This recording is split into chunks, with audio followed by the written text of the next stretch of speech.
What happens when you apply ruthless business analytics to your dating life?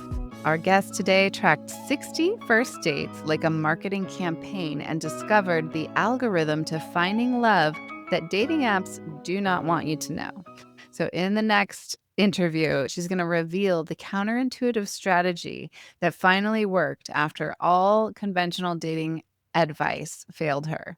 So I'm Dr. Willow Brown. I'm here with the one and only Leah Piper. We are the co-hosts of the Sex Reimagined podcast, which you're tuning into today.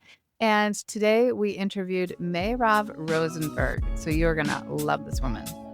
Yes, tune in, turn on, and fall in love with Meirav. Welcome to the Sex Reimagined podcast, where sex is shame-free and pleasure-forward. Let's get into the show. Welcome, Meirav. We're so excited to have you here. You were actually a referral to us from one of my coaches in Israel. So I'm so excited. He told me all about your work and everything you're doing, and I just think it's really exciting. So tell us how you even got started on this journey. Well, like my journey started a long time ago. I've had some, so I'm assuming we're talking about the 60 dates, but like altogether, yeah, I was definitely a referral. Very happy to be here. And I think that I started it a while ago when I actually built my own business. And my business came from marketing, and I studied business as my degree, and then I moved on to be in PR. And then I moved on to be a marketing director at a theater hall, which I love theater, and I studied theater in high school. And going all the way back to having a very abusive, I think financially abusive relationship where I actually needed to be financially independent. I already had children, and I really needed to find a way to make money and have the freedom to do exactly what I wanted and to get everything that I wanted for my children.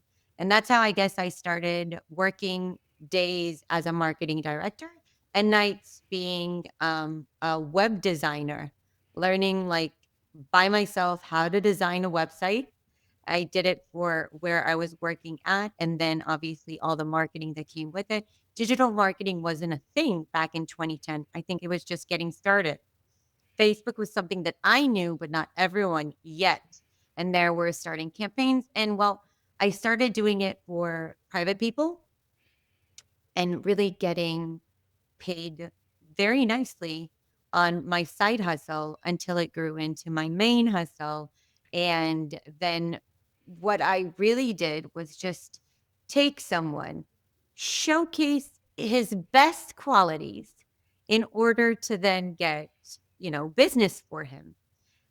And fast forward so many years later, I finally made enough money to be financially independent, open up my New York business in 2017, and moved to New York with my then husband and 3 kids.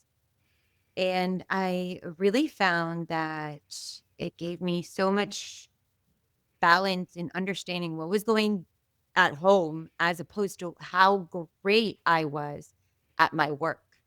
And I thought to myself, like, okay, that really built so much self-belief in myself that I could go out and then get divorced. Okay, so let me get this straight.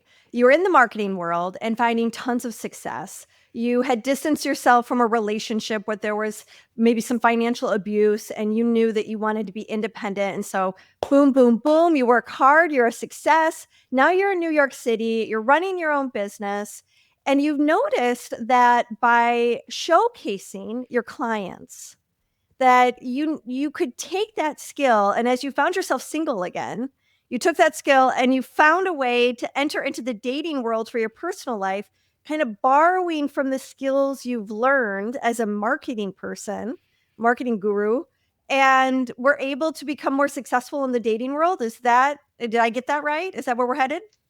I think there are a little bit of other things that went through. We came back from New York back to Israel, where I now live.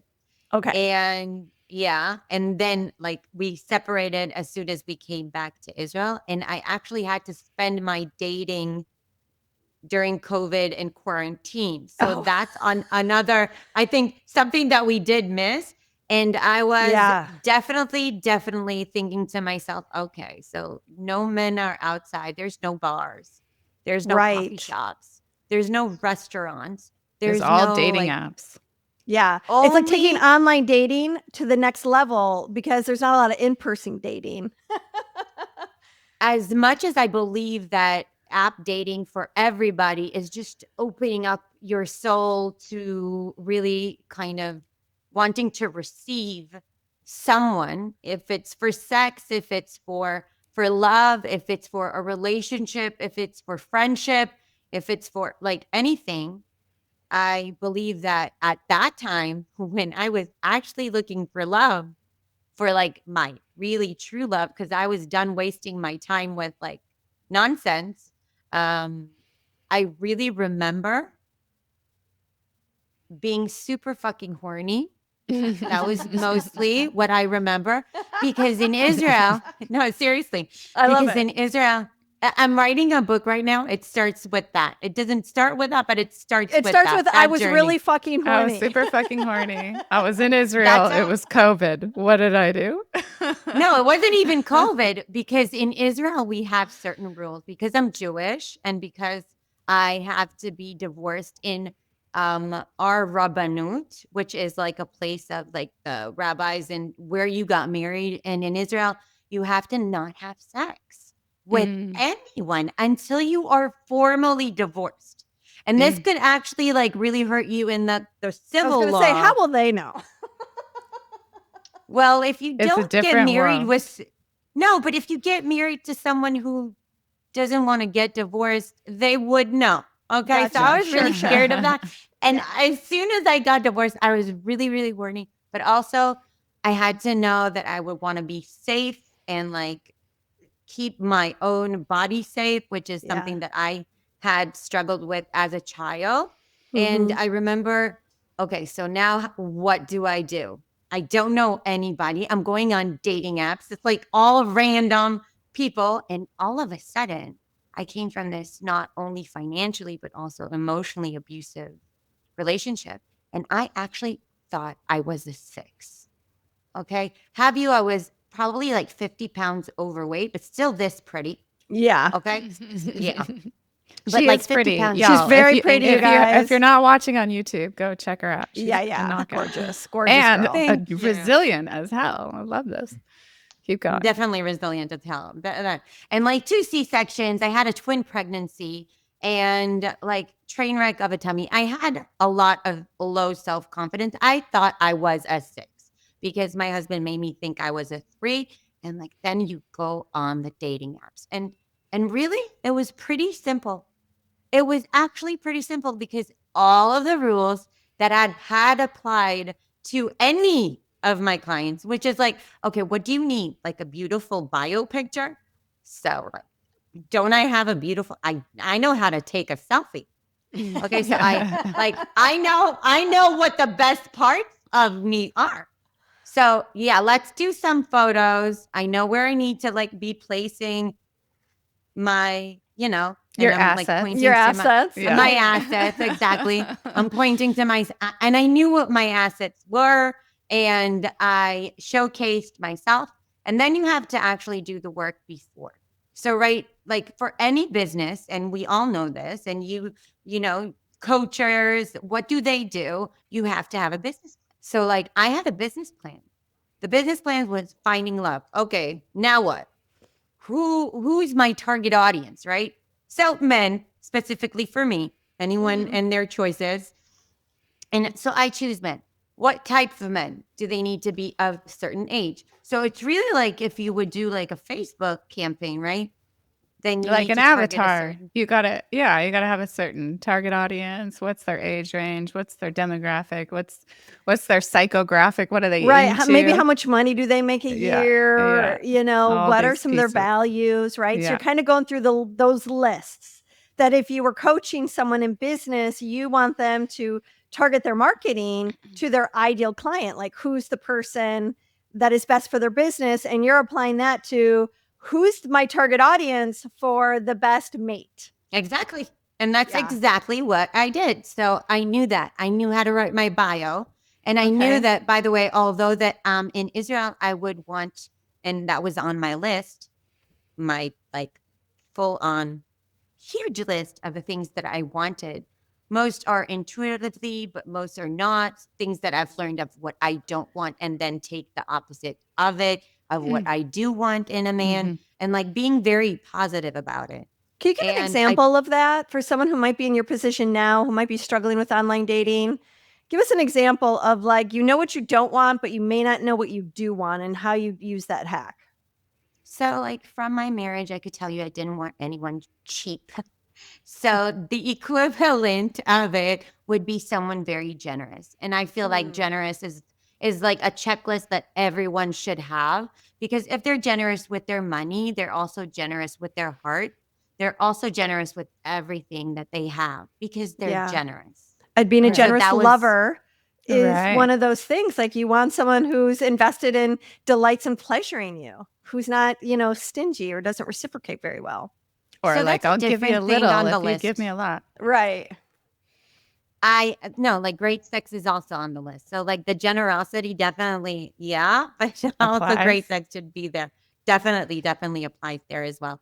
And I think one of the other things that I thought to myself that I want him to be very smart and very educated, because not just because I'm educated and that doesn't matter to me, but mostly I found that certain men are very like hesitant if they're not as smart / educated. By the way, I don't think that smart and educated are like, it has nothing to do with one another. You could be super smart and uneducated, but you could also be very educated and not smart.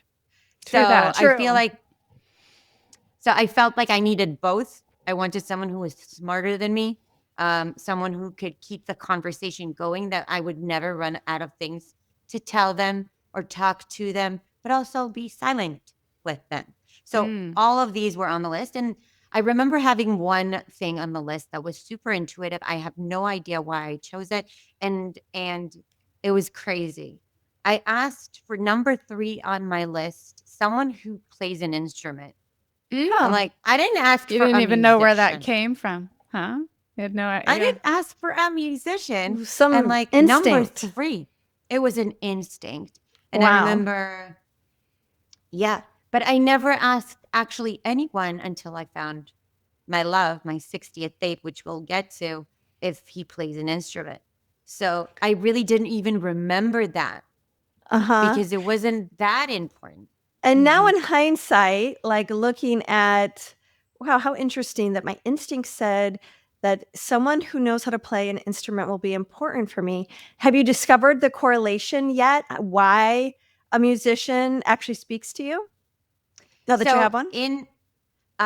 He's not a musician at all. I actually remarried a pediatrician. Oh, okay. I didn't But does he play an instrument? I guess I'm trying But he plays the piano. He plays the piano, and I only heard him play once. Okay, so he's not in a band. He's not in a band. But I remember, I think that you always have visions, probably, of the people that were meant for you. Okay. And I always had visions of, like, I love beautiful hands. That's also something that you should write down. Like, if you love beautiful hands, not everybody has that kind of, I like rough hands. Yeah, exactly. I like big rough hands. Yeah, exactly. Interesting. So and really, it's everyone likes something super different. That's something that I also found, of like, your purpose is totally different from another people's purpose, and what you do that comes easy definitely doesn't come easy to another person. So I really feel like if we have a certain desire, then it's there for a reason, and that desire implies to your soulmate. So if you have that and you listen to your instinct, then you'll be better off finding your true love instead of the familiar things that you know. Okay. Right. So the musician piece was just an instinct. It wasn't something that was really important for you. It was just intuition coming in and kind of like spirit telling you the man you're going to fall in love with plays an instrument. So put it up there at the top of the list. Pay attention to those messages that come through. those whispers that you have no idea where they come from. Cool. Exactly. Yeah. Okay. Any other clues like that? Any other clues like that? Well, I actually, after doing, right, the list of your target audience, I would say, right, what do you want about him? AKA a campaign, okay? What do you want the client to do, and what do you want the client to be, and who's your future client? Same thing with future soulmate. And so the next thing that I did was write down what our relationship would be. So that's a little bit different, I would say, than like a client, but also in a client, I would say ratio, it would probably be, what do you want that client to do on your website or anything like that? So what I wanted was to kind of figure out what our relationship would be. So it would have to be dual, meaning me to him to me, and I would write that down. And one of the things that I wrote, like I said, even though I was in Israel, I wanted a bilingual person. So think about having dating apps in Hebrew, but you writing your profile in English, right? So if I want a bilingual, if you don't understand English in what I wrote on my profile, where I'm an English speaker as well as a Hebrew speaker, don't talk to me. Yeah. That's a great way to narrow them down really quickly. Yeah. Yeah. But although like most people looked at the blonde and, talked to me Right. anyway, but yeah, because I figured out, by the way, that I was a 9. Okay. Like the amount of people that were on the apps have you beat COVID, where you can find no women nowhere else as well. I was like bombarded with so many people. So you had to get really accurate, really fast. And so one of the things that I said, that I want someone who sends flowers often. And I remember, like I went on 60 dates. On the 60th date, I remember going down to the nearest florist shop, the florist shop underneath my building, where I would buy myself flowers every Wednesday. And I remember coming to the store on a Wednesday, and she said, "You're not buying yourself flowers today." And I said, "What?" And she said, "Someone bought you flowers." And she goes and says, listen to these words, and he's very generous. Nice.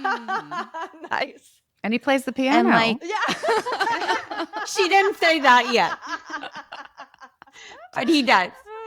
Right. And no, and you ask, like, what's a generous bouquet, right? And like a generous bouquet here is probably like the equivalent of, like $100. He hasn't even met me, right? It's before our first date. We talked. We decided to go out on a Thursday at 11. Have you quarantining? Okay, there were nowhere to go. I think like, everyone is in their homes, and there's no restaurant. Nothing is open. And he sends me flowers, and she says it was a probably $350 bouquet. Okay. How did he know where you bought flowers? Did you tell him on phone calls? So he needed to pick me up, not the apartment number, but he did know my neighborhood because he used to live in my mom's building. Okay. So he knew there was a flower shop, and calling him up, telling him thank you for the flowers, which he had the most beautiful, card attached to it, written so beautifully. And then he says, my sister. And I said, "Who's your sister?" And he says, "Donna." And I'm thinking, and I do like the last name with the first name. And Donna was the realtor of the apartment that I, at that time, lived in. Oh my goodness. So that Lots was of synchronicity. Yeah, I love that. Synchronicities. Yeah. So many synchronicities. And so he asked the flower shop if he knows me, which he obviously does. And she said, "Of course I do." And then he says, "I'm not asking her, obviously, her apartment number, but can you send her a really big bouquet?" And that's the first thing that she says, that he's generous. And check off my list, right? Buys flowers often and generous. And well, he's a doctor, so that helped a lot. That helped a lot because not just any doctor, educated. a pediatrician. Not just Exactly. But also the check education mark, check smart probably mark, right? So you can find so many filters have been answered by just these characteristics. Right. So just by getting clear, just by writing it all down, I want the nice hands, I want the generous, I want all these pieces, right? These, like, I think a lot of women, more so than men, are probably really adept at like writing these lists, right? So once you've got it really clear and dialed in and spelled out who this person is, what are the next steps on dating apps? Like, how did you take this list and apply it to? I know you wrote it in your profile. That's of course very helpful. But what else? Like, how did you sort through this entourage of people who were coming at you? Like, It took me a while. Okay. 60 days. It took me a while. How long were those 60 Yeah. dates? Like, in how much time Was that did you 6 have? 6 months? 6 months. 6 months. 6 months. Okay. 6 And months. you mentioned like 7 maybe. That's really not that long, y'all, who are No. listening out there and looking for love and have been looking for years. 6 months is not that long. But maybe that But also like illustrates the success of maybe following Meirav's experience, right? Yeah. Protocol. So it's what I pick up and what you're describing is values. You were naming values of yours and highlighting that. Is there anything more you want to say about values and what people can ask themselves to get clear about their values that they may want to put into a profile? I actually just figured that out. Meaning 4.5 years into my second relationship, I just figured out the values portion of it. Meaning I thought more of like a mission statement, but I do now think more of the values. Okay. I think there's a difference between the list that I made about what I want in my man, what I want a relationship to be, and then we have the values. Because sometimes I think that people don't take into account how much values are such an important part.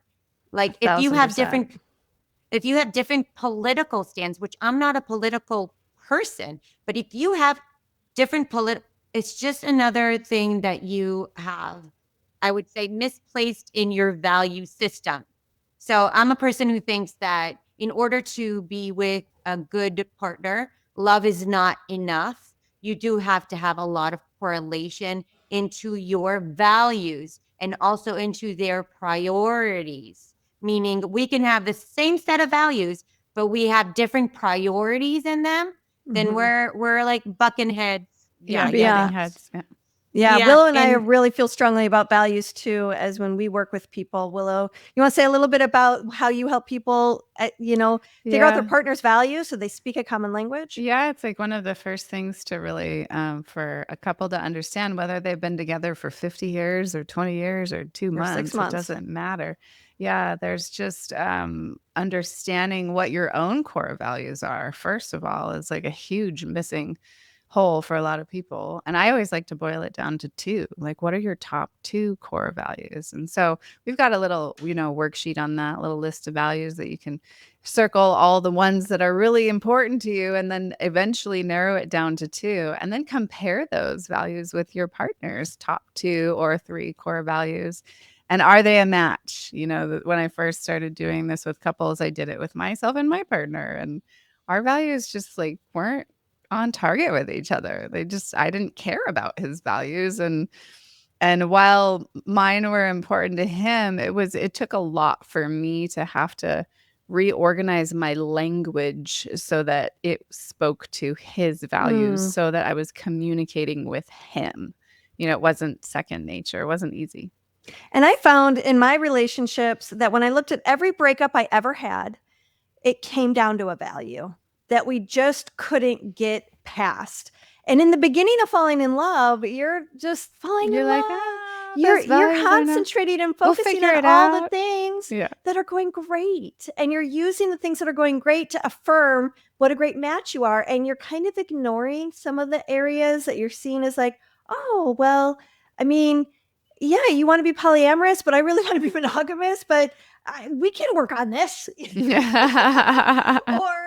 Or you aren't close to your family, but I'm really close to my family. and I love family, and I want to be connected to a partner's family so that I can have even more family because I really love family. I remember a great guy I dated. Man, was he in love with me. And he was a great lover, and we had lots of things in common. But back to you desired to have someone who's really smart. He wasn't connected to personal growth, and my whole life was about going to workshops and bettering myself. And I realized when I was dating again, like, if you don't pursue personal growth out of your own free agency, regardless of my influence, I'm not your girl. Like, Mhm. I need you to be motivated and to take action in being the best that you can be without my influence, because that's a value of yours. And that, when I realized that about myself, it jumped really high on my priority list of what I was looking for in a partner.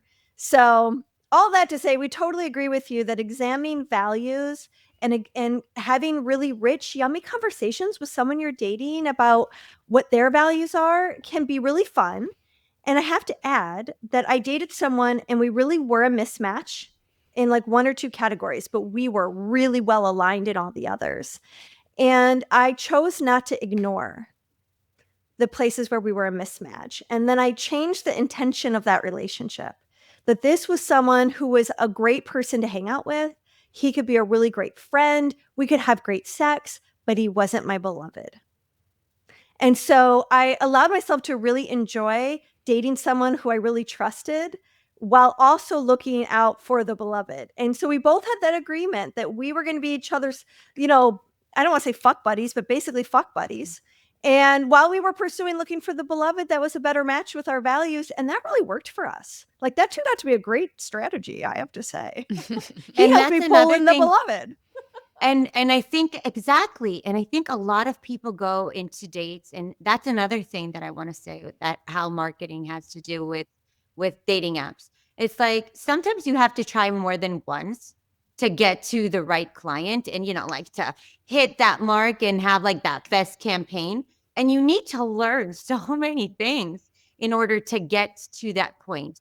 And you're not the only one who's teaching the lesson or learning a lesson, meaning you have both sides. And one of the things that I think that I went into dating is that I don't need every date to be the one.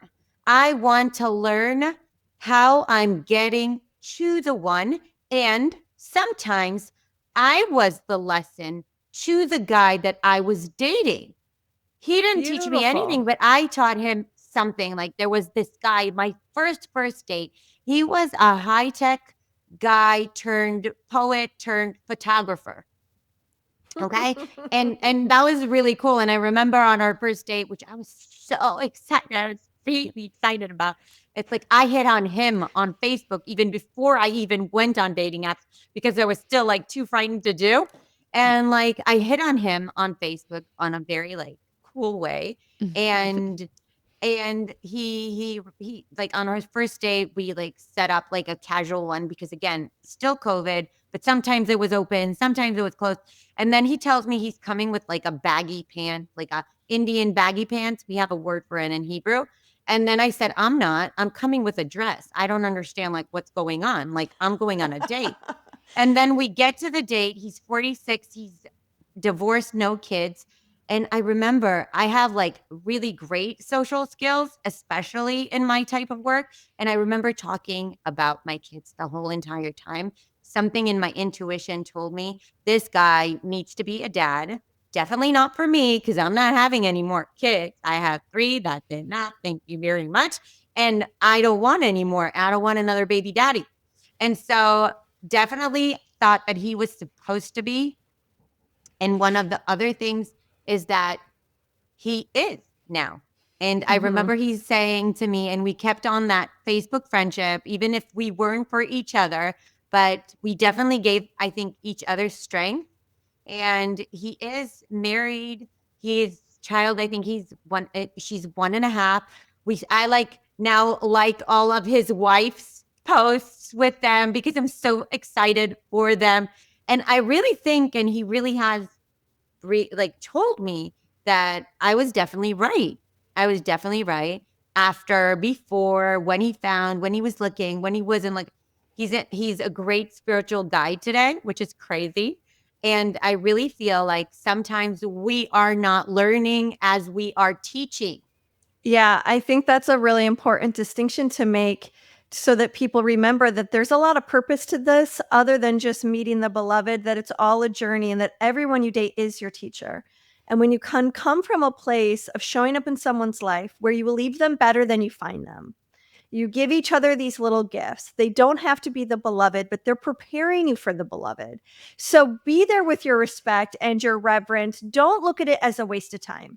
Look at it as a life masterclass, Exactly. drawing you And to the thing. I like that perspective too of like, I might not have learned a lesson per se from that person, but they learned something from me. And that is really the trust in the universe and the reciprocity of the bigger picture. Like it's not always like I'm going to get from this person because I give to that person, but rather just to be more generous, right? There it is again, just to be more generous with yourself and with your truth and what you know and what you value and sharing. Because I feel like even pre-COVID, post-COVID, whatever, people are really guarded. They have been really guarded for a long time. I'm actually learning a whole new movement practice right now, which is opening up tissues in my body, which have been showing me, wow, how guarded my body has been. And no one would really call me a guarded person. I'm a pretty open book, but we all hold such deep protection in our bodies, especially in our bellies and our solar plexus and our heart and these vulnerable front chakra areas, and it's like when we can just be like, instead of also putting on a pretense, like I have to impress this person or I have to be something other than what I am, but actually just showing up in your full authenticity, it's such a gift. It's such a gift in some capacity that you may not even ever realize what that is. I have started to learn Kabbalah from David Guillaume. If you know, like he's all around now, very, very like going on all the like very famous podcasts.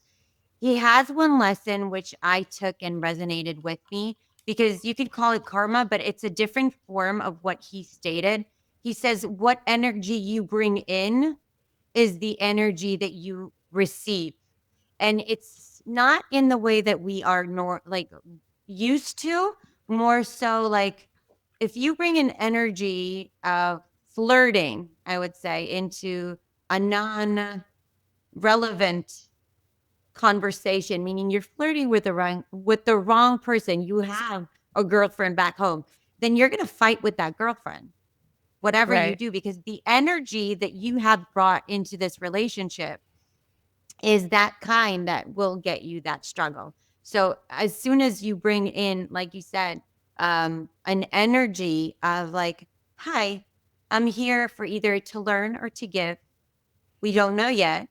And like, if I could be of assistance, then great. If you could be of assistance, yay, great. If we could fall in love, that would be fantastic. But like most of the time, it really is. I think people are so into the expectations of something that they, again, don't see the value.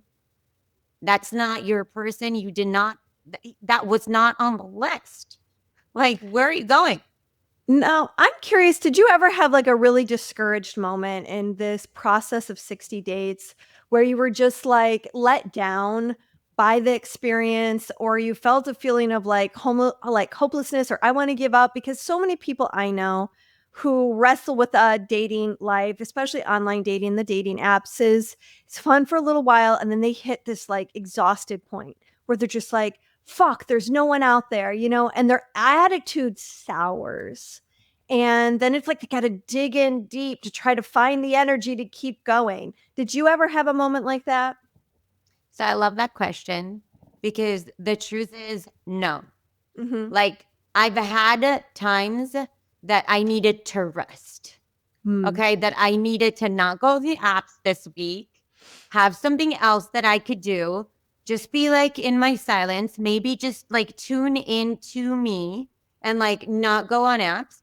But I never, ever thought to myself that I am going to be discouraged. And one of the things that I tell so many of my, I would say, older single friends, which are like 42, 40, 39, 45, that really want to find a mate but have not yet. And I ask them one really simple question. Do you have a degree? And most of my friends do. And even if they don't, they have learned or studied something for a very long time. How long did that degree take you to get? Usually they say 3 to 4 years. And I said, what did you have to do in order to get that degree? And they said, I had to go to school for 5 to 8 hours. I said, every day, 5 days a week. And I said, did you have any homework? And they said, of course. Did you have any projects? Of course. Did you have any tests? Did you need to learn more for those tests? So just wait 1 second. I have to ask you a question. So it took you, I don't know, approximately 300, 500 hours approximately to like get a degree. Get and good you're at something. and you want to find love in 5 dates or less, and then you're discouraged. Yeah. And most are like that. So not even the 5, it could be the 10, and then they get and then they don't do it anymore. And one of the things that I remember about me is saying, no, I'm going to find my love. Like that's not an issue. That I have the goal. Do you remember we talked about You like got the plan, business plan? The business plan. Yeah. Well, and that's It's like, probably why you were not easily discouraged as well, because you had a knew plan. what you were doing, right? You had a plan that you were executing and you were going through it. So I'm curious how you guide others through what you learned. You know, what's your um what's your path to success for those who didn't study marketing and business and know that what KPI is and how to apply it to dating? Yeah. What is KPI? okay, so I have like a KPI and I have a dating KPI. So KPI is a key performance indicator, meaning how do we know if we succeed, right? So key performance indicator, meaning we need to choose one type of, how to measure our performance, meaning how do we know that we grow? How do we know that we're not doing very well? And that's a key performance indicator to see if it goes up or if it goes down. I have a key partner indicator. Ah, I like that. It's very cute. Yeah, it's very cute. And that means like, how do you know you're on the right path to the right one? So like I said, usually it's like writing a business plan. I do have obviously a small kind of PDF that I do like a 5-step on how I actually planned out my plan. And it has all kind of marketing tools, but for your dating apps or Fun. not even dating apps. Could even be a good way to learn marketing through a more fun avenue, right? I don't know. I love marketing, so I think it's always fun, but I guess maybe not for everybody. Not everybody loves marketing. Some people have a real hate relationship with marketing. Okay. See, some people have a really hate relationship with apps, like the dating app for dating in general. Yeah. Exactly. And we need to get over that hump, I think, through, and the way that I probably go through everything is like I have an Excel sheet or like a task list or a plan. And I always do think 20 steps like before. And that's kind of 20 what steps is called ahead. a strategy. Yeah. Kind of like, so ahead. you a do strategy. like reverse engineering. Like, here's my goal. This is what I want. What do I need by this point? What do I need by this point? Working your way from that goal backward to where you are now so that you can get from A to B in a timely. What did I learn? What did I learn from What this did I learn? person? Do I like that I like that he's funny. I didn't like that he doesn't give me compliments. I love compliments. I want more compliments. I guess not. That's not what I like. Putting more on the list of I need someone who really wants to give compliments. Okay. Or who really like is crazy about me. It's very generous with compliments. Yes. Yeah. Is very generous with compliments. Generosity. Yeah, exactly. Is the best, So does isn't that it? mean that you wouldn't go on a second date? Or let's say you've already been on 3 dates and now you know this about this person, or 6 dates, whatever the amount of dates. At what point do you go, that's missing? So next, do you use that to calibrate moving on to the next person? So mostly, I think I did eliminate a lot of people due to bad sex. Bad sex. Really, Sure. truly, bad Well, sex we're in was like support a of list. that elimination plan. Yeah, Where it's like I'm kind of like, well, that's something I can teach you. Let me be generous with my skills here and teach you for the next That's person true. you touch. Yeah, because you had the patience. I Yeah. did not have the patience to teach anyone that anymore. Yeah. And And so and really, that's kind of a kink of mine. So that's a joy. It's not a hardship for this girl. for you, Not for everybody. not for everybody. Exactly. Like marketing for think me. of many friends who would put up with that. Yeah. So There a you lot have of it. people Moving on. really went that way. Like Mhm. I'm sorry, I don't want to deal with that on my second time around. And don't forget, I was on my second time around. I really didn't need anyone's financial help. I didn't really need anyone's children or having children. So I was really like, I just want love. I just want someone to be a partner and just someone to talk to and someone to have fun with. And believe it or not, also being a successful, I would say, more well-off woman was something that scared many men. And I was shocked actually from that Yeah. because the last time I was single, I was a barista. And so like I was married for like 15 years. So the last time I met my ex-husband he was a client at a coffee shop I worked as a barista at during school. So like that was insane that you bring up an interesting point with this because I've been working with some men who are divorcing for the first time. They met this person in their late 20s, early 30s. They're now in their late 40s, early 50s. They've been married for 20 years. They're kind of going, how do I do this? Like who I was when I met my wife was a very different physical body, different emotional maturity level. Like different, my sex also worked differently. And so here I am, I've been in this other relationship. The passion has dwindled as it tends to do in long-term relationships. I'm not even sure I know how to be a stud. Like you have a certain amount of arrogance in your 20s and 30s. And now I'm coming into the dating world again, a little confused about who I am. So I'm curious because I'm sure you're encountering people as they're following your plan who are trying to sort that out too. Who am I now? You were a barista. Now you're like this successful marketing business owner, CEO. So how did you translate? Were there any parallels? Anything you want to add about that? So I do, like I said, it was really mostly due to my list and obviously having to ask for someone who can also enjoy the same lifestyle as me. Yeah. Okay. And I think that was an important portion of it because I did actually date someone who was super sweet right before I actually dated my now husband and like the 60th date. And I remember him being so sweet, but like I was living one lifestyle and I actually could not feel good about the fact that he would want to pay for certain things, seeing how his lifestyle was.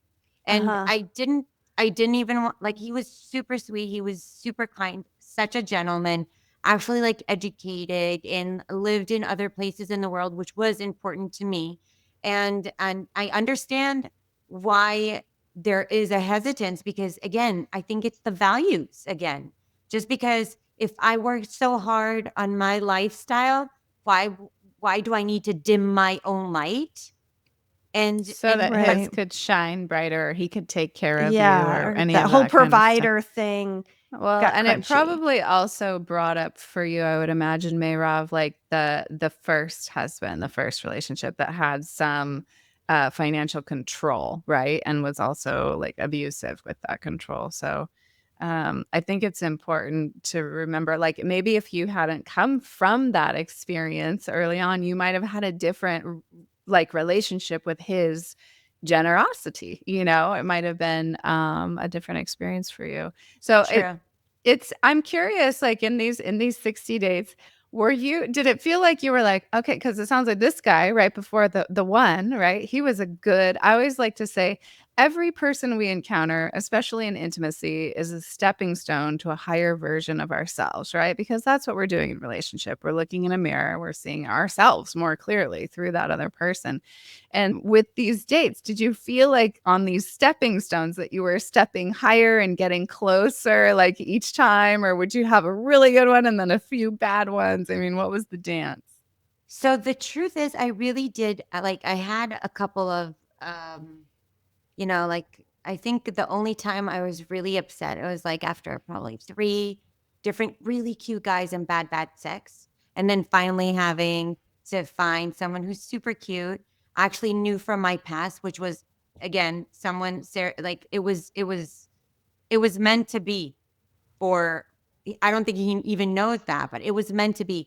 I think you have to make sure that you check the mark about, are you getting more in tune with you? Exactly what you said. If you're feeling more you, which is difficult, by the way, because I so was not, if you would have known me 7 years ago, I don't think you would be speaking to the same person. Although I Right. still had that Mm. marketing office and everything, I was so not in tune to my wants, my needs, anything. It was like eat, pray, love. What egg do I want in the morning? It was like, so like, let's find you. And I think that's how long it took me to find me. 60 days. That's a long Oh, that's time. interesting. But Yeah. it's Yeah. not that long. It's really not, Meirav. I know people For a who've been 7-month period. I know I people think have it been doing is. it for years, and they're like, "Yeah, I'm learning so much about myself through the dating apps and through the dating world." And but they have not been doing it looking at their KPIs. So I think that's the Which Exactly. might difference. be the And I think change. that's exactly what I think. Yeah. Like they didn't come off with a business. And some people, by the way, it's like I've been asked. Some people come into Tinder or like all the dating just for sex, and that's totally fine. If that's what you're going there for, if that's what you're dating for, that's totally fine if their values are aligned with people that they're dating. Okay. So Right. don't like I hate. But if that's not the case, then you definitely have to have like a plan. Okay. You definitely have to have a plan because otherwise you could like go all over. One thing I thought was interesting is your use of A/B testing as a dating strategy. So for Yeah, those of tell us you about who that. don't know what that is, Explain. maybe you could describe what A/B testing is for those that aren't running businesses that have to do marketing strategies, so that we can understand how you took that and used it in the dating world, because this might be something people haven't tried. Yeah. So what A/B testing is trying out 2 different products. The same products with 2 different types of how they showcase that product. So sometimes you'll see an ad or a campaign Or an with email. with one type of wording or image. And then you'll see the same product, but in a different type of color or a different type of kind of wording to it. And what marketing people do is that they want to see what works better. So the same thing works here. I thought to myself, okay, if I put on, I don't know, like tights and like have a more sleazy photo, right? Who am I attracting? If Who I'm clicks on writing my down, profile? Yeah. Let's call it sexy, not sleazy. okay. But it could also be sleazy if that's what I'm looking for. You know what I mean? Sure. So like that, yeah, no, but also have like a sexy photo, or also like be more, I would say, like dressed up to like make sure that you want to attract certain people. For me, I think I wanted someone to really fall in love with my face because I was very self-confident in other places. And that's kind of what I showcased, but also thinking of with Photoshop, no Photoshop, and kind of do like an A/B testing. What would be the first picture? Who clicked on it? And also one of the other things that I did was kind of A/B test different types of apps. Where do I feel more comfortable? Actually, my husband I found on Bumble. What I found was really great on Bumble that I felt more safe as to choosing the men. And only after I choose the men can they choose me, which I felt really comfortable about. And so that's also A/B testing. Where do you find the better kind of guys that fit your needs. One other thing is answering all the questions. So see how you answer the questions, because I love the questions. I think a lot of people like underestimate the questions that they have on dating apps. Tell us what you're Which- talking about. I'm not familiar with dating apps at all. So what Okay, questions? so on the dating app, you have your bio section, and then there's this place that no one actually, I don't think that it has to do anything with the fact that you don't know dating apps. Most of the people don't even Pay are attention not to this aware. part.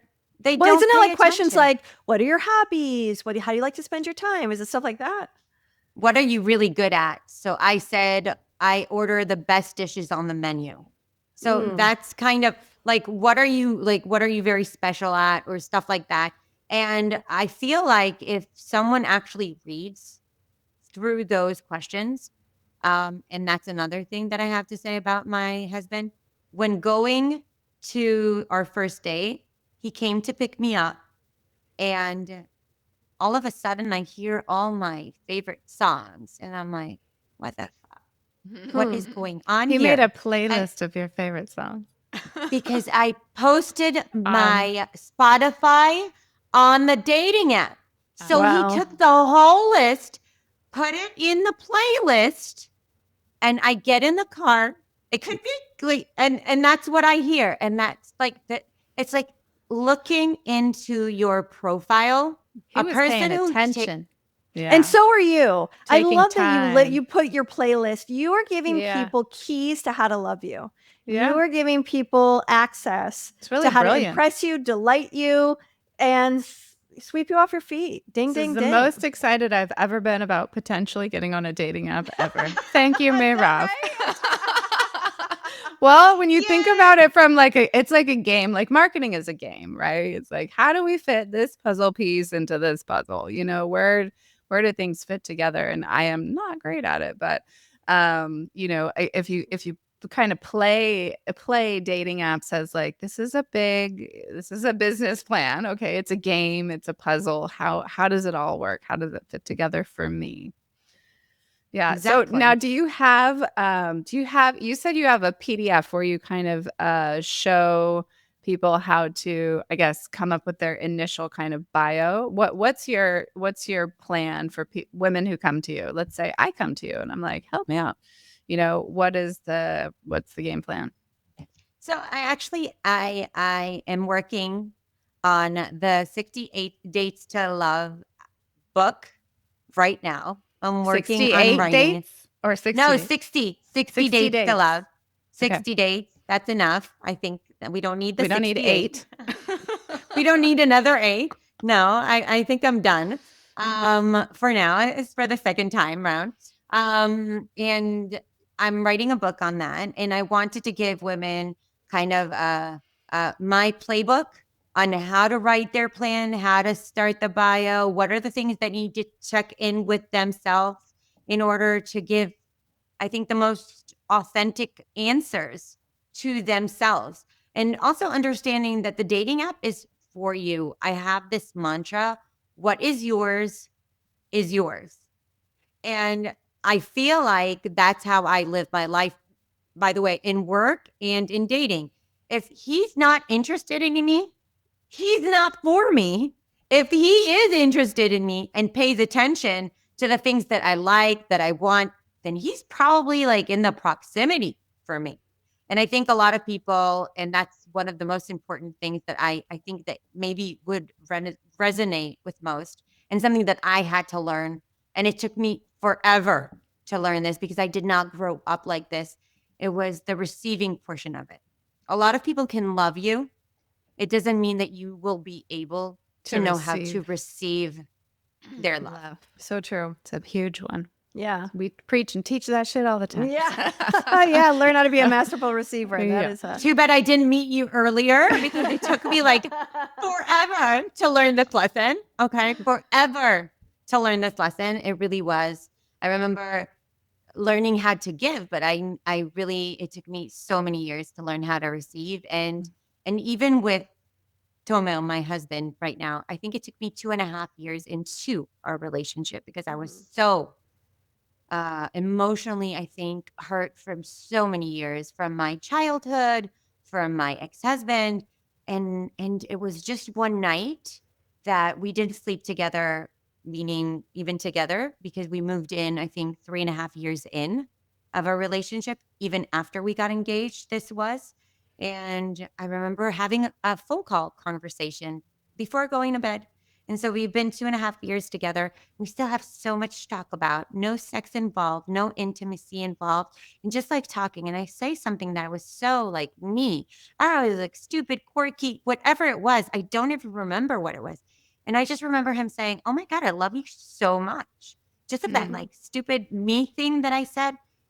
And I think that was the moment that I actually fully was able to receive his love.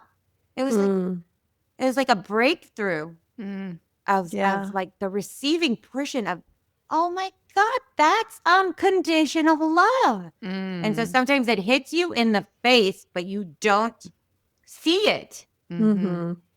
But you also beautiful. have to be very aware of that. You have to be Yeah. like extremely aware of the fact that maybe someone does love you. Maybe they're the ones on that list. Maybe they're the ones on that plan. Do you know how to receive his love? So that's another, I would say, just like something super important that I just wanted to say.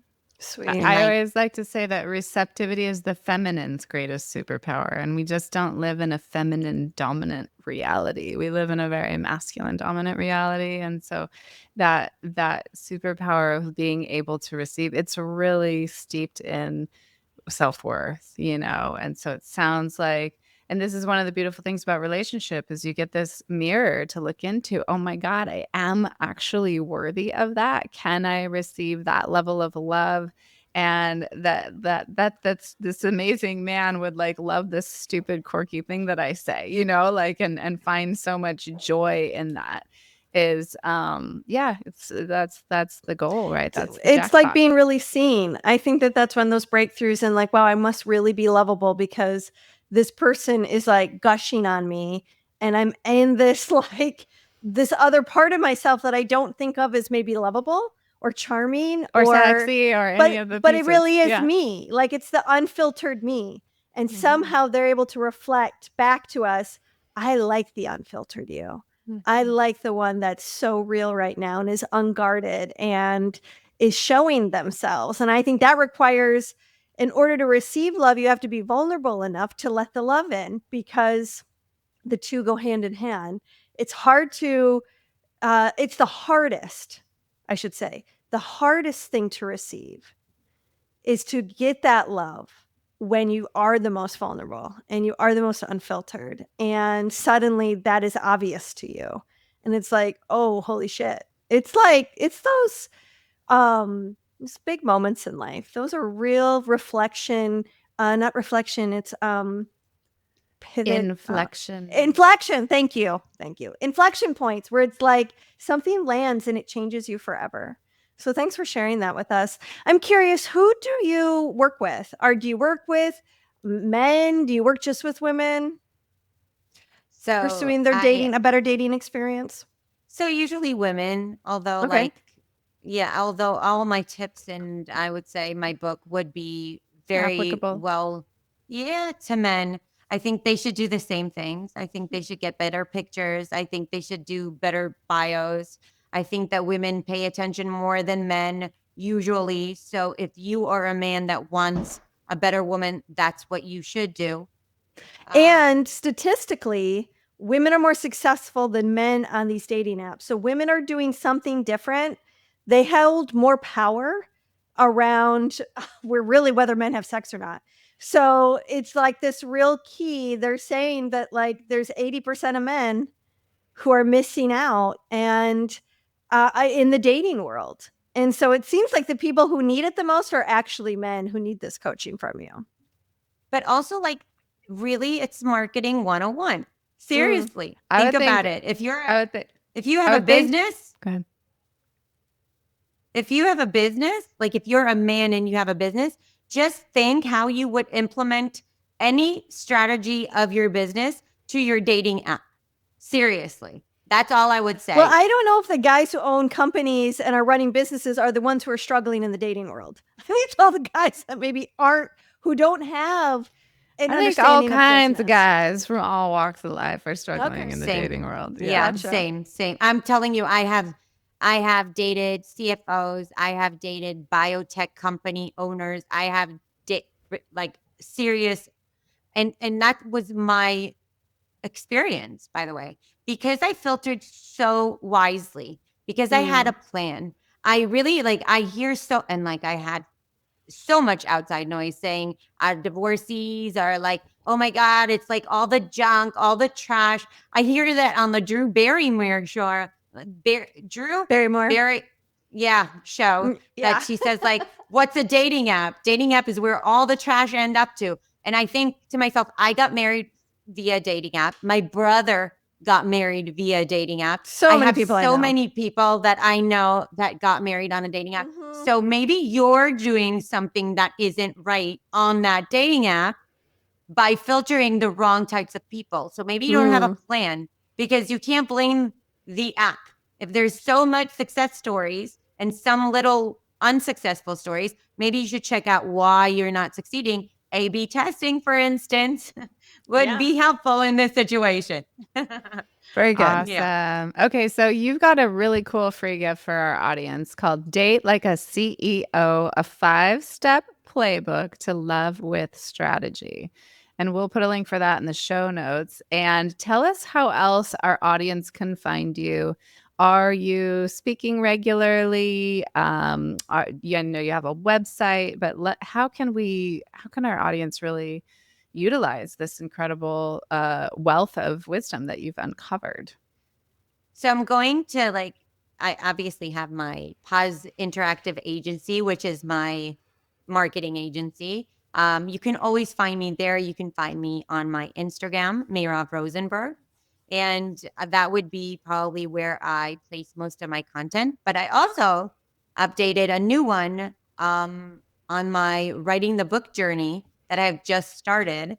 And I guess that's where you will be finding me more and more, speaking more and more about what are the things that I am or I did or what I am doing, or even in the relationship itself that took me to where I wanted to be. And I think that's best to find me there. And hopefully, it will get bigger and bigger, and more people would want to know, I think, how to be more resilient. And I feel like I have so many friends that have already heard me speak at one point or another. And I remember a colleague of mine that that she was following me for a very long time saying, oh my God, I'm only on date 33, but you did 60. So I'm good. I could go more. If you did 60, I could do 60. And I hope it doesn't get there, but I'm only at 33 and I'm keep going. And so hopefully I give people as much strength as possible. And even if you have been on more than 60 dates, maybe you should just make yourself a little bit more accurate and to the point and on plan. And then obviously download the PDF that will be on the Instagram as well. And I hope it gives you more options. Yay. Great. I love it. Thank you Awesome. so much. Such a Really pleasure. appreciate Let being us on the know when the show. book is ready, published, and course. good to go. We'll have you back on the show.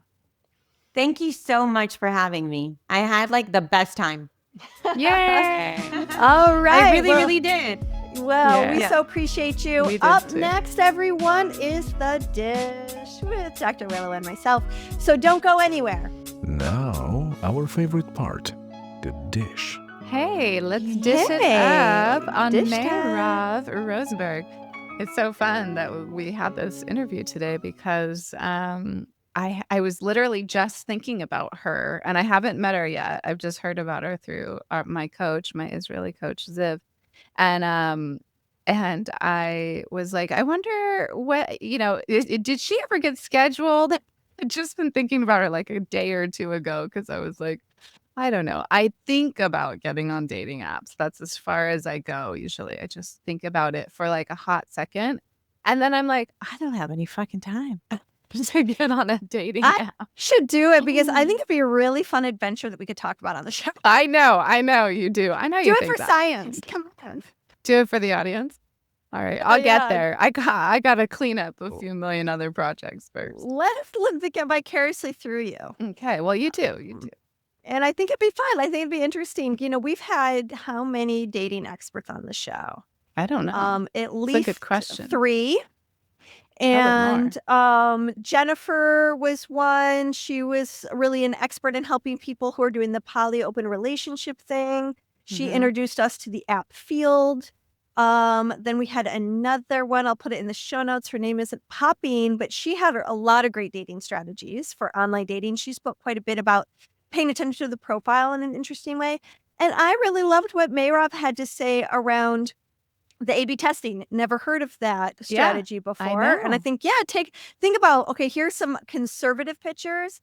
Here's some more risque pictures. Who And are you pulling in with the different pictures? What's the quality Do you of the like people you're these pulling people? in? Yeah. Yeah. Does it align? Maybe you want a little more sexual energy in your what you're Relationship. attracting, or Yeah. maybe you want someone who's more serious and who's looking for other things other than just sex. I mean, who knows, right? But interesting way to coach yourself into exploring and finding the right match. Absolutely. The I feel like KPI, what I'm going to baby. find on the dating apps is probably one of my resistances to it is a lot of clients, a lot of potential clients.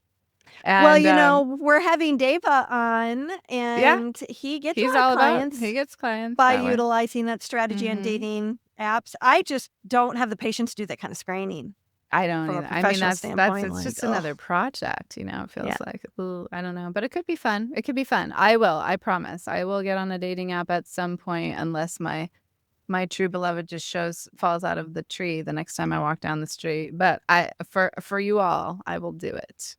I was on a dating app for about half a minute in between partners, and ended up just going, no, this isn't for me, mainly because I didn't know how to make sense of my career. Yeah. It's just like you. It's kind of like, I don't want people to date me because they're curious about Tantra, and I don't want to treat my career as something that I'm hiding, and I didn't know how to resolve the There's two. a Like, lot do I of put it that. on? Do I not put it on? Totally. Because if someone is going to have issues with what I do for a living, don't waste my time. Exactly. Yeah. So all of that is Tricky when you're a tricky. Tantra teacher and expert and guide. Right, but if I had to do it again, she's really bringing a lot of creativity to the table. I loved that she put her Spotify playlist. I loved that she was like, I know how to order the best thing on the menu. I would value that in a partner. You sure would. I tell you what, I'm going to Charles put that on Muir- my dating app because I also order the best thing on the menu every time. Well, there's no one better to go out to eat with than Charles Muir, who orders everything on the menu, and you get to try it all. And I love that. I also gained 60 if you pounds can when I stomach was everything pregnant. on the menu. See, for me, that wouldn't be a joy. I don't want to eat everything on the menu. I want to try everything on the menu. I know, you Definitely. like but I don't to. want to eat it all. I just want to try it. I want the your perfect little bite taste. of everything. Yeah, exactly. And I always end up ordering something and then prefer what someone else ordered. And then I just want to eat off their plate and ignore mine. So that's also a thing. So that would really appeal to me. Someone who has that talent. That's a good talent to have, for sure. One thing for those people who are watching the episode, you could see just the gorgeous girl. But I also notice, which can be like a pet peeve of people, and they may not realize this, when someone isn't looking in the camera, oftentimes it's because their camera's in one location, their screen is in another location. So they're looking to the people that they're talking to on the screen, not realizing that their camera isn't angled right. So you don't. I wonder how many of So there's our never eye audience contact. members care about this at all. Let us know, because I'd be curious. The reason why I mentioned it is because with Ohm, I think the same thing's happening with Ohm. And then people are like, well, why isn't he looking at the screen? He always looks like he's looking down. Well, He's that's looking because that's where his down screen is At versus people where he's the talking camera to. is. Yeah. So I do know it annoys. And I just want to say, don't let it annoy you. It's a simple thing. And I almost stopped the interview to have her just... Because I knew, like, Leah's clearly our quality control. I'm an aesthetic person. Thank God. And thank God for her. Thank you, God, for bringing me Leah.